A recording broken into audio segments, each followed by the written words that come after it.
Giving the Steam Deck a chance has been one of the best decisions of my life. To me, it is much more than a gaming gadget. It changed my perspective in gaming. So today, I'll share my journey with the Steam Deck from my initial concerns to it far exceeding my expectations. And be sure to stick to the end as I will discuss my take on whether the well-loved Steam Deck OLED is for you or the budget-friendly LCD will serve you just fine, with some insights in which I find is often overlooked. Let's check it out. So back in 2021, when I pre-ordered the Steam Deck, I did not know what I was signing up for. Sure, I knew I wanted to explore PC gaming and I wanted to explore another handheld, but as a console gamer, I did not know much about PC gaming. PC gaming was like a foreign language to me, so I had no clue what I was getting into, and I had my own doubts and problems. The first problem I remembered that I had was I wondered how portable the Steam Deck would be, because like I said,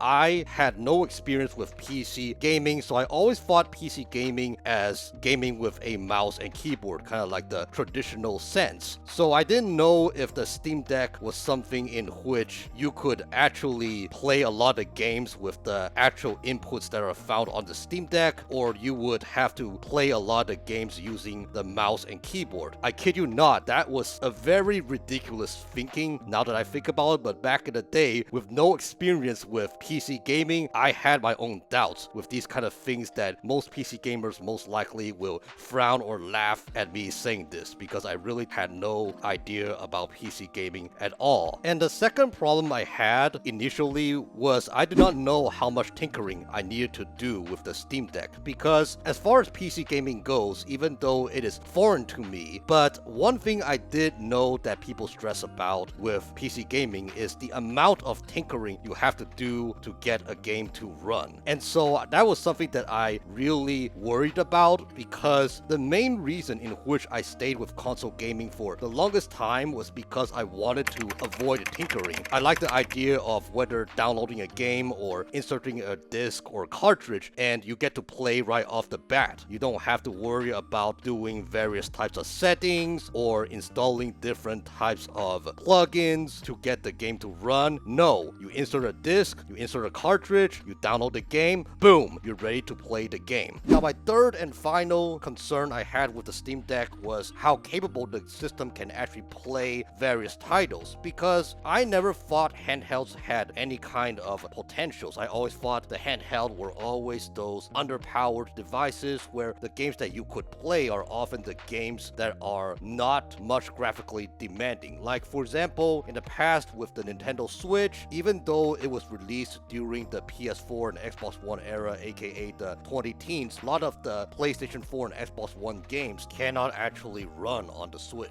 That was the same thing that I thought about with the Steam Deck. I was really doubting how powerful the Steam Deck actually could be, how many games I can actually play. Do I mostly have to stick with the older games back in the 2000s, or would I be able to play games in the 2010s to possibly the early 2020s? There were all these questions that I was thinking about, and I had all my doubts. Now you may be wondering, Joe, if you have all these doubts, why didn't you cancel the pre-order? And my answer to that is I did not want fear to manage me. I wanted to manage my fears. In the past, I knew of an uncle who initially did not like something, but once he started to force himself to do it for his own good, he ended up enjoying it. And that was the same logistics I had with the Steam Deck. I was like, yes, I was afraid of tinkering. Yes, I don't know whether or not I will need a mouse and keyboard with many games. Yes, I don't know how much of a library I will be able to enjoy on the Steam Deck. But at the same time, I wanted to give it a try. And hey, if things don't fly, then I'll just sigh and give the Steam Deck a goodbye. And little did I know that once I received the Steam Deck, which is this one, the LCD model, I was really amazed by the Steam Deck. It far exceeded my expectations and really gave me a new perspective in gaming. On top of not needing to use mouse and keyboard for a lot of games, as well as the ability to play a lot of games right out of the box with little to no tinkering, there were so many games in which I got to experience games that were released in the early 2020s, games that were released in the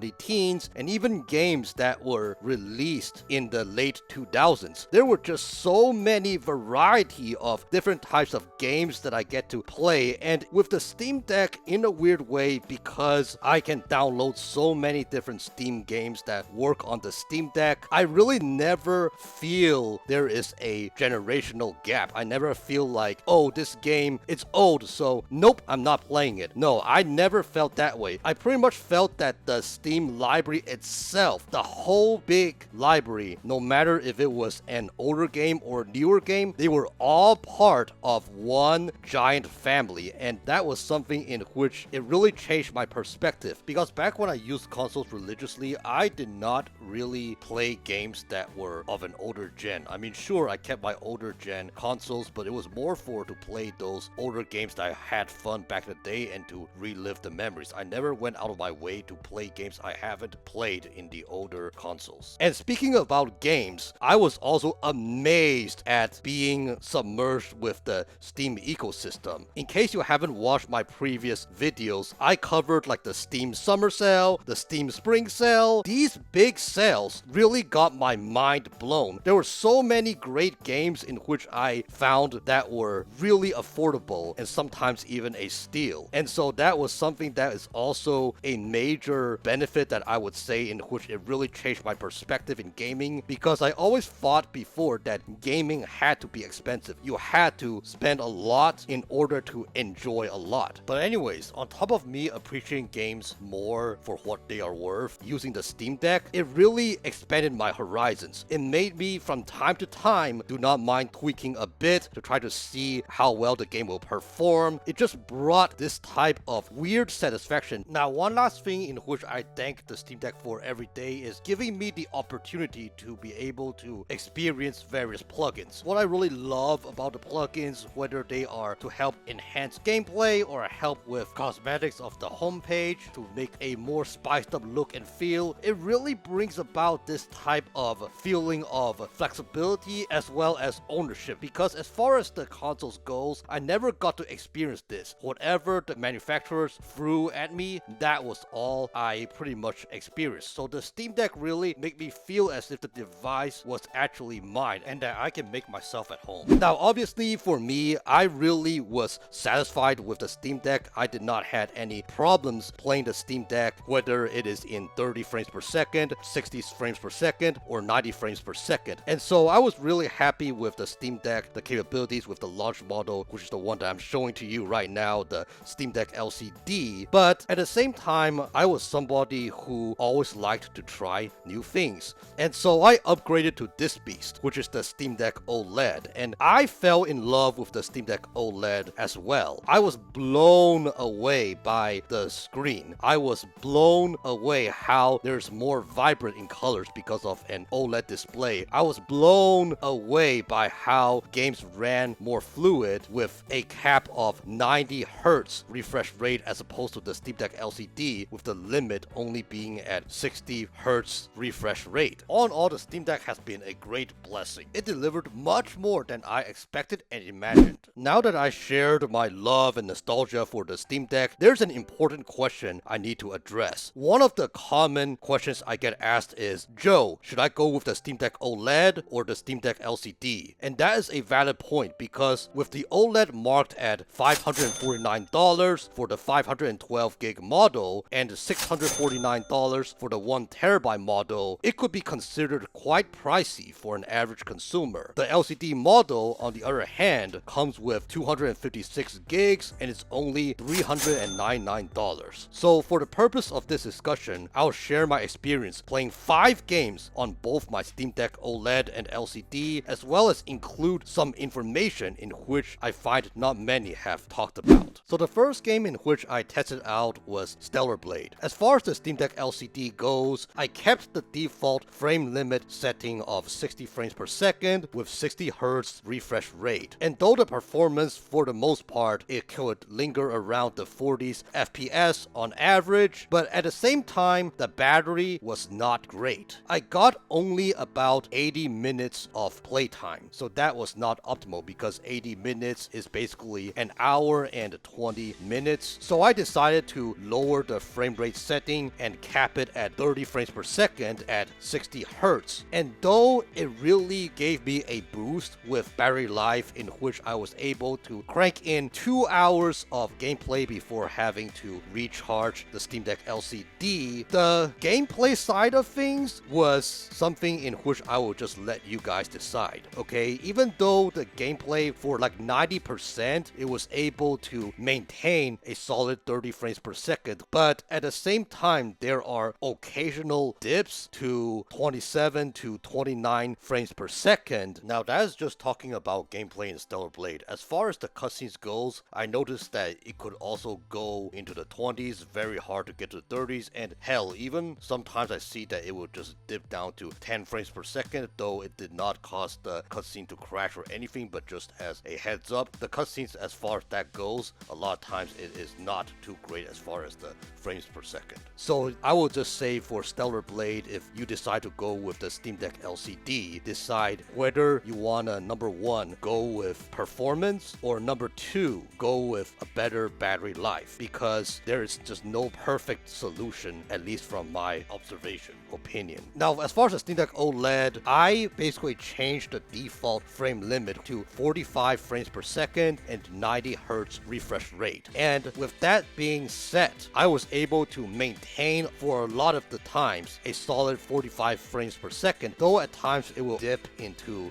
the 30s FPS, but it is not bad. It was a game that still is very much playable. And with that being said, with all that settings, with the 45 frames per second cap and 90 Hz refresh rate, I was able to play for 2.5 hours before needing to recharge the Steam Deck OLED. Now, the second game in which I tried was Clair Obscur Expedition 33. As far as Clair Obscur goes on the Steam Deck OLED, I decided might as well just change the frame limit settings to 45 frames per second at 90 Hz refresh rate to save some battery. And with that set in place, I was able to get around 3 hours of gameplay before having to recharge my Steam Deck OLED. Now, as far as the Steam Deck LCD goes, change the setting to 30 frames per second at 60 Hz refresh rate, and I got about 2.5 hours of gameplay. Now, as far as Clair Obscur Expedition 33 goes, when I was playing it on the Steam Deck OLED as well as the Steam Deck LCD, though certain parts there was a bit roughness on its edges, but at the same time there was nothing that prevented me from progressing in the game. There was nothing that was a major turn off for me in which I had to set the game down, in which I could not stand it. Now, the third game in which I tried out was The Witcher 3 Wild Hunt. As far as The Witcher 3 goes, I decided to have both the Steam Deck OLED as well as the Steam Deck LCD capped at 30 frames per second. The only difference is that as far as the Steam Deck LCD goes, because of the limitation, it was only able to run 30 frames per second with a 60 Hz refresh rate, and the Steam Deck OLED, with it having a 90 Hz refresh rate screen, it was able to run The Witcher 3 at 30 frames per second and at 90 Hz. And as far as the performance goes with the battery life and whatnot, the Steam Deck LCD was able to run The Witcher 3 for about 2 hours, as opposed to the Steam Deck OLED, which was able to run The Witcher 3 for 3 hours. As far as the gameplay itself, it feels really smooth, even running at 30 frames per second. So yeah, it is not bad. The Witcher 3 Wild Hunt, you can play it either on the LCD or the OLED, and where you will have a great time and where the battery really does not drain too much. Now, the fourth game in which I tested out was Shadow of War. Now, as far as Shadow of War goes on the Steam Deck OLED, I went with 90 frames per second at 90 Hz refresh rate, and oftentimes it will linger around the 70s FPS. So it is a game in which it felt really smooth, really fluid, and I was able to maintain 2 hours of gameplay. Now, as far as the Steam Deck LCD goes, I went with 60 frames per second at 60 Hz refresh rate, and the Steam Deck LCD was able to manage to keep Shadow of War at a solid 60 frames per second. So that was something that is really, really great. And last but not least, I tested out Hades. As far as the Steam Deck OLED goes with Hades, I went with 90 frames per second at 90 Hz refresh rate, and I'm proud to say that as far far as Hades goes, it was able to maintain a solid 90 frames per second on the Steam Deck OLED. As well as the gameplay session goes, I was able to play it for 3 hours before I had to recharge my Steam Deck OLED. Now, as far as the Steam Deck LCD goes, I went with 60 frames per second at 60 Hz refresh rate, and I was able to maintain a solid 60 frames per second with Hades, and I was able to get 2 hours of gameplay before having to recharge my Steam Deck LCD. So from a performance standpoint, I will say this: if you have the extra cash and you don't mind spending it, definitely go with the OLED. You will not regret it. However, if you are somebody who doesn't want to spend that much, maybe you are somebody who doesn't know for sure if you would love getting into PC handheld gaming, I would say you'll be perfectly fine with the Steam Deck LCD. Now, before I wrap this video up, I want to share some additional information in which I feel not many have talked about, yet it is important concerning the Steam Deck OLED as well as the Steam Deck LCD. And I feel like these are important factors also to consider which model to get. So yeah, let's start out with comparing the actual hardwares themselves. Alright friends, on the top we have the Steam Deck OLED 1TB,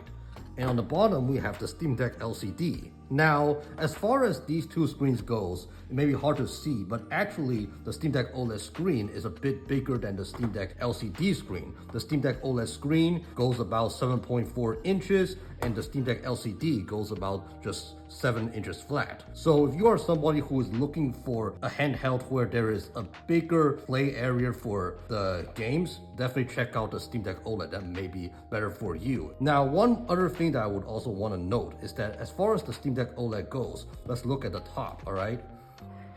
As far as the top goes, as you can see on the OLED, you have an orange power button. And on the LCD, you just have a pure black power button. That's just one indicator to tell if a Steam Deck is OLED or LCD. So yeah. Now, as far as the back goes, let's see here. As far as the back goes, there is no difference. It's the same thing. You have the 2 back buttons on the left, 2 back buttons on the right, 2 back buttons on the left, 2 back buttons on the right. So yeah, just as a comparison, just to show you guys. Now that I compared both the Steam Deck OLED and the Steam Deck LCD, let's talk about the cases you'll expect to get from Valve when you order your Steam Deck. Alright friends, here on the top we have the Steam Deck OLED 1TB case, and at the bottom here we have the Steam Deck LCD case. Now, believe it or not, even though surface level they look very much alike, there are quite a few differences. So let's start out with the Steam Deck LCD case, shall we? So here's the Steam Deck LCD case.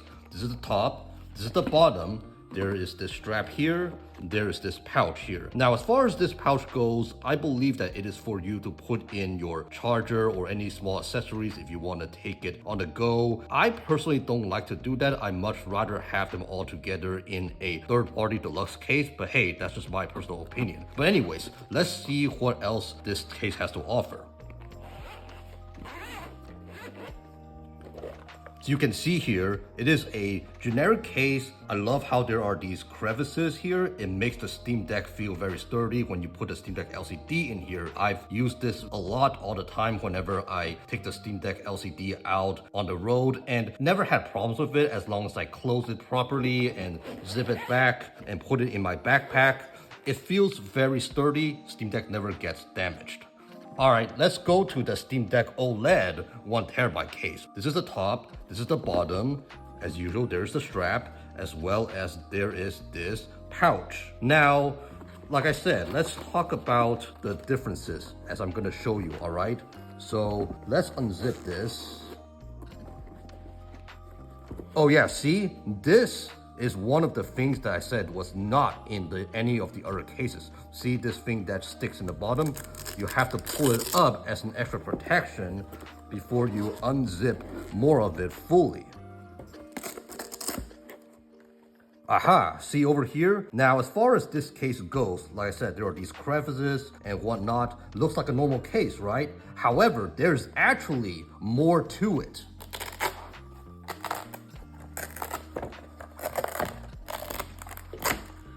See, it's actually 2 freaking cases in one. Now, as far as me goes, I never found any use to have double cases. I never have that many kind of things that I need to put in 2 different cases. However, just to let you guys know that in case you need an extra case, you have this as an option, or you could be somebody like me who wants extra protection, then you could just have them both together, because honestly, the more things you have together, the better it is, the more sturdy it is to protect your Steam Deck. Now, as far as my personal thoughts goes, what do I think about these different cases? I feel like if you are somebody who just want to go with a budget Steam Deck, Valve giving you this case is actually already pretty decent. It's totally fine as long as you remember to zip it whenever you put your Steam Deck into the case. However, for this one, I will say this, is that if you are somebody who sometimes may be clumsy, sometimes are more forgetful, in which that you sometimes get caught up with other stuff and you oftentimes find yourself forgetting things, I would say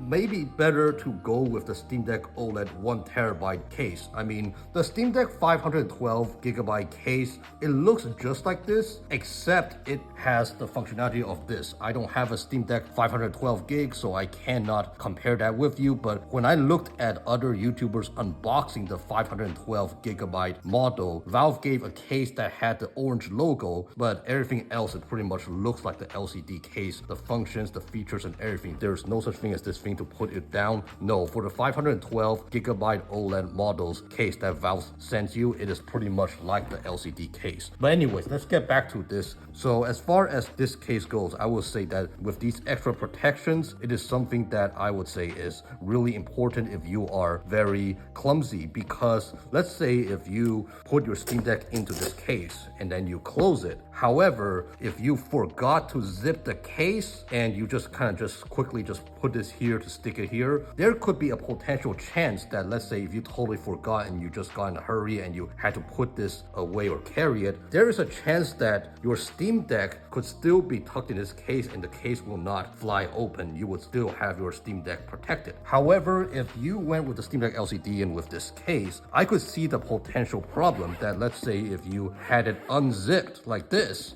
and you put your Steam Deck in and it just went like this and you forgot to zip it and you just carried it, guess what? It flaps out, your Steam Deck could just drop out onto the heavy concrete and get destroyed. So that is just something that I kind of feel like it's necessary to discuss, because at the end of the day, you want to have your electronics protected. And another side benefit with going with the Steam Deck OLED 1TB as opposed to the Steam Deck OLED 512GB, aside from the fancy case, the Steam Deck OLED 1TB, I really love the startup screen.